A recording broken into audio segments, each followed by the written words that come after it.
It started with a flyer. Work abroad, no experience needed. Housing provided, high pay. Apply. Now Elias had been desperate. Rent was late, his stomach emptier than his wallet. So when the man at the bus station handed him the paper with a smile too sharp for kindness, Elias dialed the number. A week later, he was on a plane, carrying nothing but hope and a second-hand backpack. The employer met him outside a crumbling mansion in the countryside. The place looked abandoned, windows boarded, roof sagging. Yet the inside was spotless in the wrong way. The smell of bleach clung to every wall, masking something metallic beneath it. Other workers shuffled through the hallways, men and women of all ages. Some looked half dead already. Their eyes darted to the doors, but none of them dared leave. One woman, gaunt with hollow cheeks, whispered to Elias as she passed, "Don't sleep. If you sleep here, you don't wake up." That night, Elias lay awake in a bunk bed. The air was thick with quiet sobs and the occasional creak of footsteps in the hall. Around midnight, he heard the squeak of wheels. He peeked through the crack in the door. A metal cart rolled by, pushed by two men in surgeon's aprons. Their gloves dripped red. Buckets on the cart sloshed. Elias thought it was water, until he saw something pale and rounded floating inside. A human hand. He slammed his mouth shut before a scream could escape. Morning came, but 3 beds in the dorm were empty. Their sheets stripped, mattresses bare. No one asked. No one spoke.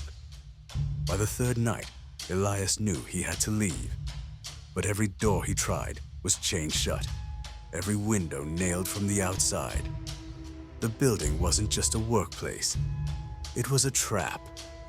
And then, it was his turn. Hands grabbed him in the night, yanking him from the bed. A cloth bag pulled over his head, suffocating him with the smell of rust and mold. He kicked, clawed, screamed, but no one helped. The others just lay still, pretending to sleep. When the bag came off, Elias was strapped to a cold metal table under buzzing fluorescent lights. His wrists burned against leather restraints. The room was white-tiled, but every tile was stained. Streaks of brown, splashes of crimson. The drains in the floor gurgled like hungry mouths. Across the room, glass jars lined the shelves. Floating inside, eyes staring blankly, hearts suspended in yellow liquid, kidneys labeled with neat handwriting. A surgeon leaned over him.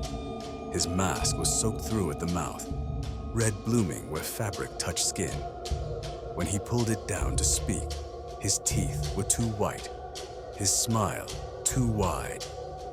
"Don't worry," the man whispered. "You won't feel a thing after the first cut." The saw roared to life. Elias screamed. The light flickered. And then, silence. Weeks later, a newspaper clipping made its way into the city. Authorities searching for dozens of missing migrants. Witnesses claim a mansion stood in the countryside, but no records exist. Locals insist the land has been empty for years. And yet, on stormy nights, some say you can still hear the squeak of a cart rolling through the darkness, buckets sloshing with things best left unspoken.